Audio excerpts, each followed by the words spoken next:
All right, good morning, guys. This is Wednesday's recording for ACA. We're reviewing what we learned yesterday, and we're also going back. We sort of talked about this one day, but I want to make sure it's really ingrained and that we haven't forgotten this stuff. This is on the top of today's notes handout. If you did it in your warm-up page, that's fine, but we can also copy it onto our page. So we were reviewing exponents. When it says 5 to the third power, what is another way that I could write that out in sort of an expanded form? 5 to the third is the same thing as what times what, whatever. Rory. 5 times 5 is 5. Very good. It's 5 times 5 times 5. Okay, so let's do that together. If I had 5 times 5, that gives me 25. So that's like a quarter. If I had 5 times that, if I had like 5 quarters, that would be 125. And so that's why they said 5 to the power of 3 is 125. Okay, if I just did 5 squared, that would just be 5 times 5, which is 25. I'm multiplying it one less time. And we sort of talked about this again the other day. What's the relationship from 125 to 25? It's divided by 5 because it's one less multiplication. If I continue that pattern on, I would divide by 5 again, and that's the same thing as 5 to the first power, which is just 5. It's just saying I have 5 1. Now, this is where it's going to help us out. We had talked about 5 to the 0 power. We said, does anyone remember any number to the 0 power is, Brody, do you remember? What do you mean? If I have 5 to the power of 0, do you remember what that equals? Nothing. Lukeman, do you have a different answer? 0. Kennedy? 1. We said the other day that it's going to equal 1, and let's look at why. Again, it's continuing this pattern of divide by 5, divide by 5, divide by 5. 5 divided by itself would be 1. And if you remember, it's because Miss Lytle, I don't know if I really said it in this way. Oh, come on, give me a second. All right, and the reason, again, being, is because I'm just going to review 5 to the third, 5 to the second, 5 to the first, and then 5 to the 0. We said just now 5 times 5 times 5, that's the same thing. We said this is 5 squared is the same thing as 5 times 5. This would just be 5. But, and I don't know if I talked about this, so that's why I'm taking another second to do it. This model actually lied to you. Okay? I lied to you because it is this, but it's actually times 1 as well. Does that actually change the value of anything? No. Okay, if I do times 1, does that change the value? No. When it has an exponent, it's technically times 1 as well. And so if I do that here, it's there's just no 5 to put with it, but it would just still be 1. It's just an unnecessary one, but it does matter when you get 5 to that 0 power. That doesn't even look like 5 to 0.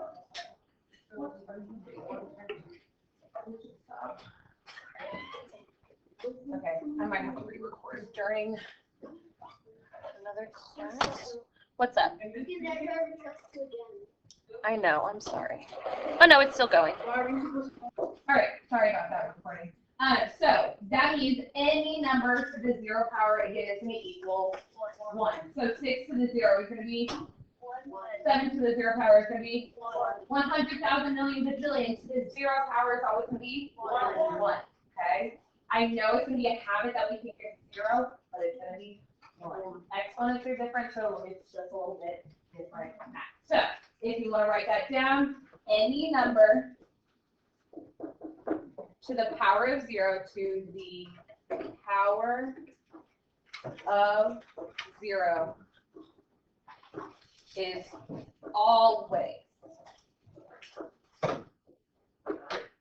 always going to equal 1. Awesome job. Okay? In high school, they're going to try and get you, but Miss Lyle's not going to let that happen. So you're going to come to our high school? Yeah, I'm going to come to the high school. Just going to get a job there? No. All right, here we go. So last night's homework, I'm going to go over questions with my class. If you're at home and you have your own questions, please come to the tutorial. All righty, here we go. So today we're going to be talking about order of operations. Now, a lot of y'all have actually learned this. We're just adding in something that y'all haven't really done before. It's always been there, but you didn't get to it yet. So in elementary school, what did y'all learn? Those are two little things that y'all learned for order of operations. And it might have been different from school to school. What did y'all have? You don't remember, okay? PEMDAS. Did anyone have PEMDAS? Okay, it was PEMDAS. Y'all with me? Y'all with me? Okay, have y'all seen this before? Some people use, please excuse my dear Aunt Sally, maybe, or some people use GEMS, GEMS. I don't know. We are going to change it, but it's fine. But let's review what each of those meant from elementary school. P stood for parentheses. E was exponent. M was division. Very good. Now that new thing that we now know is the exponent. Usually in elementary school you do everything but exponents, but hey, welcome to junior high where we have done it. Okay, and we are going to start including that. We're going to have a little bit of review, and then we'll, again, start including that spicier stuff. I also use a different little acronym thing to help me remember it, and we'll go over that in a second. But let's go off of what we do now, okay? Again, we know that we do everything in parentheses first, but then I'm going to look at the exponents, multiplication, division, and then addition and subtraction. Okay, I'm sort of going to break those down.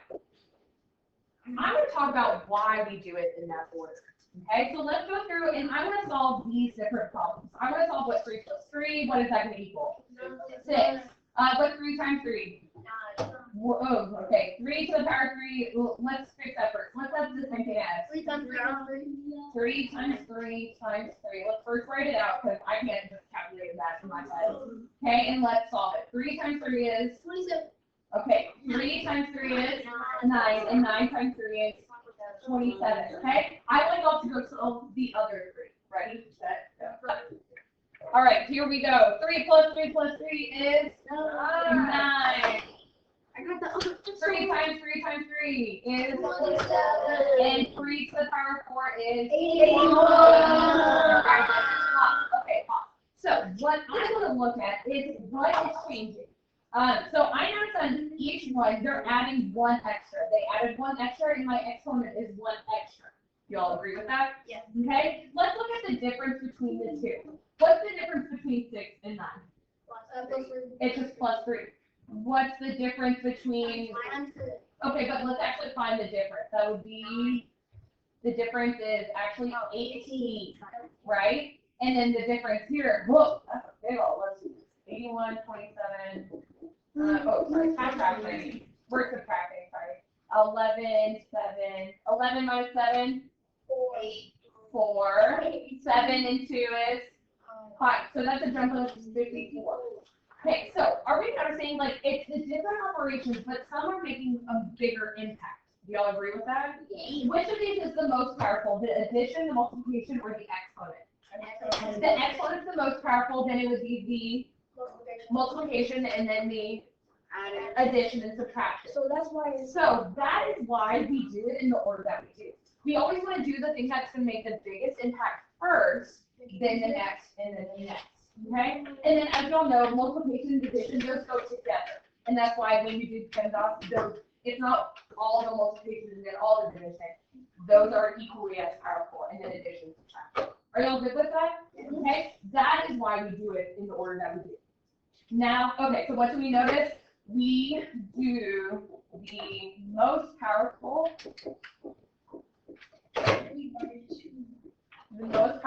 operations.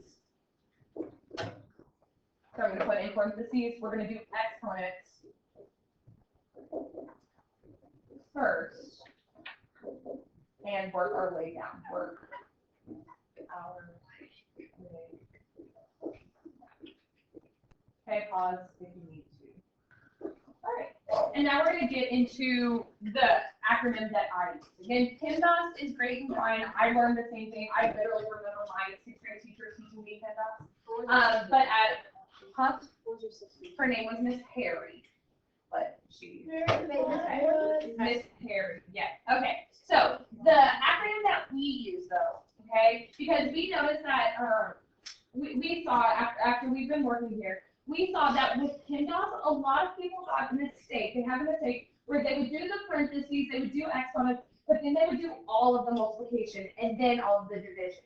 But that's not exactly the rule. Do y'all know what the rule is if multiplication and division are happening at the same time? Just go whichever is first.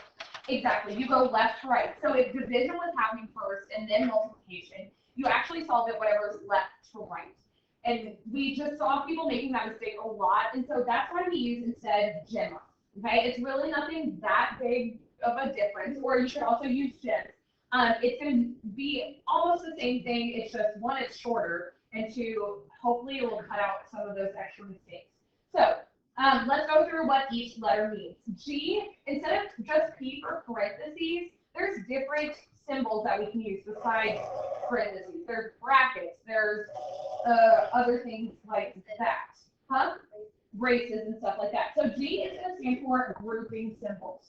Grouping symbols. So I'm going to include some examples. Of course, parentheses are still included.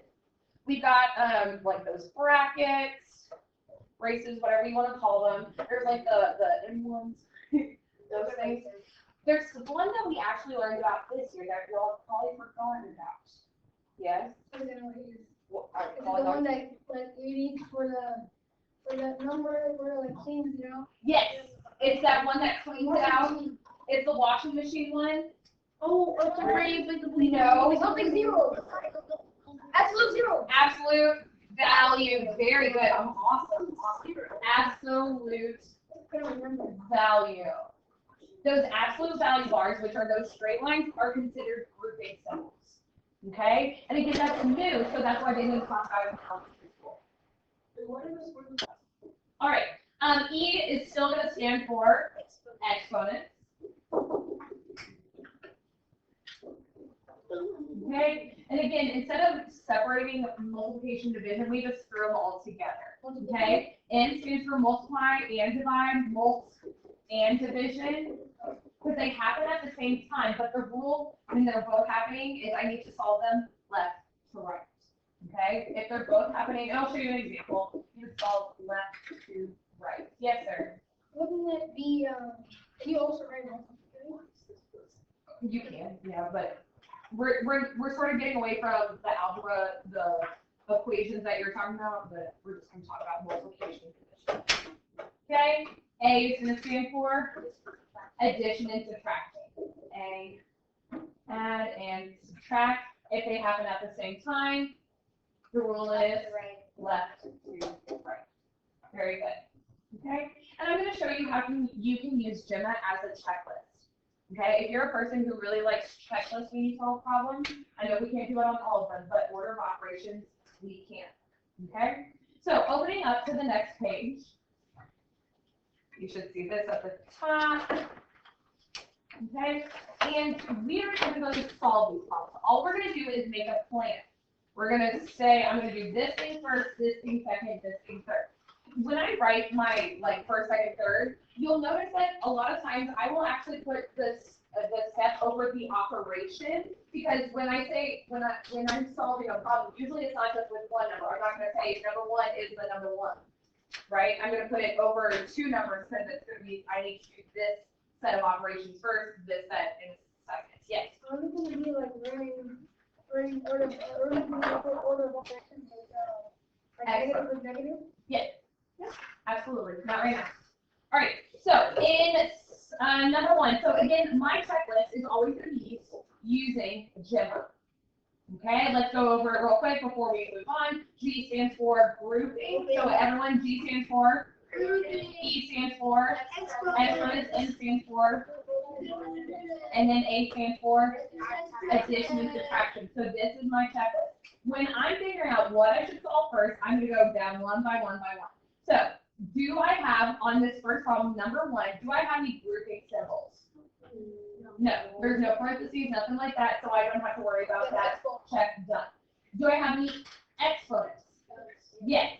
So, I'm going to say, I'm, again, not solving, I'm just going to say that's going to be step number one for me. Okay? I'm putting it between that exponent. Do I have any other exponents that I need to worry about?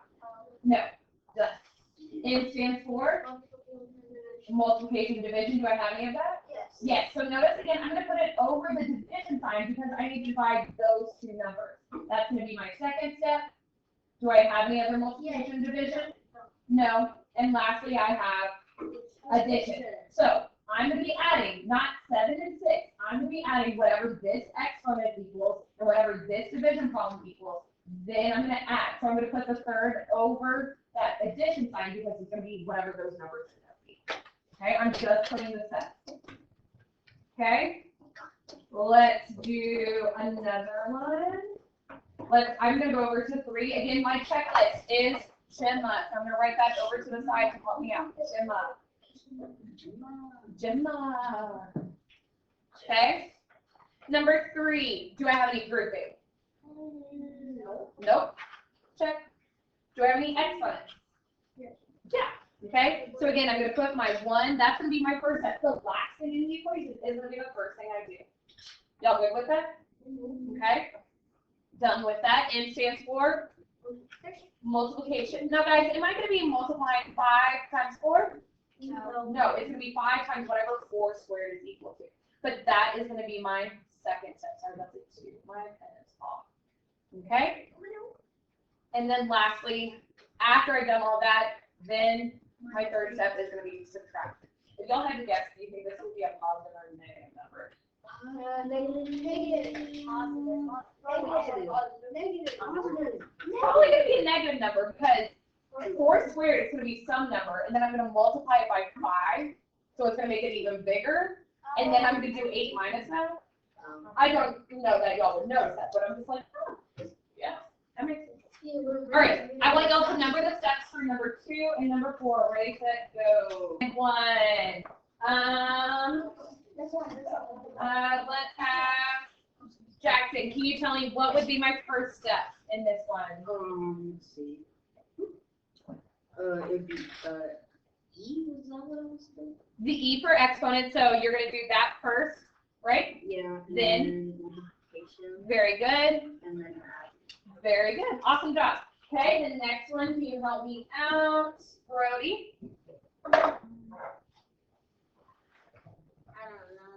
Okay, we have a checklist. Let's look at it. Is there any grouping, Brody? Yes. Where? No. Okay. Do we have any exponents? Yes. Where? Okay. Yes, sir. The first step is division.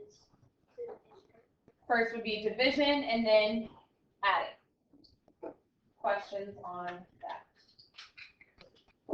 Alrighty, so let's keep going, and we're going to actually solve them, okay? Because it's like, okay, great, 1, 2, 3, 4, let's solve it, I get it. Let's actually solve it and actually do it. But we're going to use the same steps. I want you to set up those steps so that you can carry them out. Miss Idle is going to do this in a very specific way. It's not really that crazy, but the big thing is the number one thing I don't want you to do is sit there and try and solve this in your head. Have students do it, y'all do it, and it makes mistakes. The littlest math mess up in your head, especially with 2 and 3 steps at a time, the smallest mistake can make the biggest impact. Miss Lytle loves to make these griddles, and do griddles have answer choices? The griddles? No, it's open range. You can put in a lot of different numbers, okay? So you have to know what you're doing, and the way to do that is step by step by step, okay? But we have a checklist, and that checklist is what? Gemma. Gemma. Very good. So I'm going to go ahead and write that off to the side. Gemma. Okay? So in this problem, number 5, do I have any grouping? No. Fine. In this problem, do I have any exponents? Yes. So whenever I solve my order of operations, I underline the part that I'm going to do. So we just said that that's going to be my first step. Now you got to figure out what that equals. 6 to the power of 2. That is the same thing as 6 times 6. And 6 times 6 is 36. So what I'm going to do, what I underlined, I solved it. Okay, that's okay to do in your head. I'm going to rewrite everything else in the problem, but instead of 6 squared, I'm writing 36. So this is what I'm going to do. I'm going to have 5 plus 36 divided by 3. Okay? Again, all I've done is I replaced what I solved with what I got. Yes, I'm doing step by step by step. Do I have any other exponents that I need to take care of? No. Next is M. M stands for? Multiplication or division. Very good. Do we have any of that? Yes. Yes. Again, underline what I'm going to do. I'm going to underline that division problem. Okay, 36 divided by 3. If you need to work that out, that is fine. It's all, I would do it off to the side. And 36 divided by 3 is 12. Okay, so again, I'm going to rewrite everything except where I have that underline, I'm going to replace it with 12. So 5 plus, Wait, what if you don't finish, what if it doesn't like sell all 5 steps? that is totally fine because I only have fruit steps in this one. But it's always there if you need it. 5 plus 12 class is 17. Okay, and you'll notice this my little, her big handwriting didn't even fit with little steps, but at least I did it step by step by step. I'm sorry, I'm big handwriting. Does that make sense? What we did? Yeah. Okay, I'll do one more and then I'll let go to the next one. Okay, what is my checklist every single time? Gemma. Okay, class, do I have any grouping? Yeah, No. E is for exponents. Where do I see an exponent? 8 and 8 to the power 2. 8 to the power 2. What was that? Thanks for you saying 8 to the power 2? 8 to the power 2. 8 squared. Yeah, squared. So let's think about that. I'm going to underline that because that's going to be my first step. Okay, pause, because we have to make that effort to remember it's different. 8 squared is the same thing as 8 times 8, which is 64. So I'm going to rewrite everything else. 5 plus 64 minus 2 times 2. I'm rewriting everything. Some people get really lazy and then they forget a step because they didn't rewrite. We ain't no lazy kids. We studious. Wait, so if there's addition and subtraction, I think almost on the That is what we're going to get to in a second, but we have to take other steps first. Okay, because next comes the multiplication and division. in this case it would just be multiplication. So I just need to multiply 2 times 2. Class, what's 2 times 2? 4. Okay, so I'm rewriting 5 plus 64. I haven't touched that. Minus 4. Again, I copy that operation. The only thing I changed was the 2 times 2 part. And now we get to that thing that Luke was asking. I have I have addition and subtraction happening at the same time. The rule is left to right. Okay? So I'm going to do left to right. I'm going to do the 5 plus 64. 69. Minus 4. 65. 65. Do y'all see how I did that? Alrighty. Y'all go ahead and try that last one on your own. Again, please write out Gemma, have it be your checklist. Pause and play when you're ready. Alrighty, here we go. Gemma. Lana, do I have any grouping in this one? No. Do I have any exponents in this one? Yes. And Lana, what did you get for 2 to the power of 3? 8. Because that's the same thing class as 2 times. Very good. Again, please write it expanded if it helps you out. Okay? So 45 divided by 3 times 8. Then we got to this predicament because we have what happens? They're happening. We have multiplication and division at the same time. And Warren, what's the rule for that? Get it out. What's the rule with multiplication and division? Left to right. Please get your papers out. Okay, so that means, class, that we're going to do that division first. 45 divided by 3 is? 45 divided by 3? Yeah, because that's the next step. It would be 15. Are you good with that? Yeah. Are you actually good with that? Yes, Okay, times 8. And then we might have to work that one out because I don't know my facts of 15. Just do 15 times 5. What? 15 times 3. No, 15 times 5. I'm just going to work it out like this, but you can do whatever works for you. Okay? I got 120 as my answer. Do y'all agree? Yeah. Yeah. Alrighty. Okay, let's see what else. So, let's do these highlighted problems. Y'all work through it with a partner. Just do okay, so circle these with me so I can scroll while y'all do it. Do number 8, 9, 11, 13, and then the whole left side of the back. Okay? Do those right now with a partner. We'll pause and then play when you're ready to start. Here is the key for that first bit. The first one's 4 and then 0. Yes, you can get 0. Yes. Okay, the rest we probably won't get a chance to look at all of them exactly. What I do want to point out On the back, turning fractions into decimals. Your homework is whatever you didn't do. So. Whatever you didn't circle is going to be your homework. Check your key on Canvas. Thank you and good night.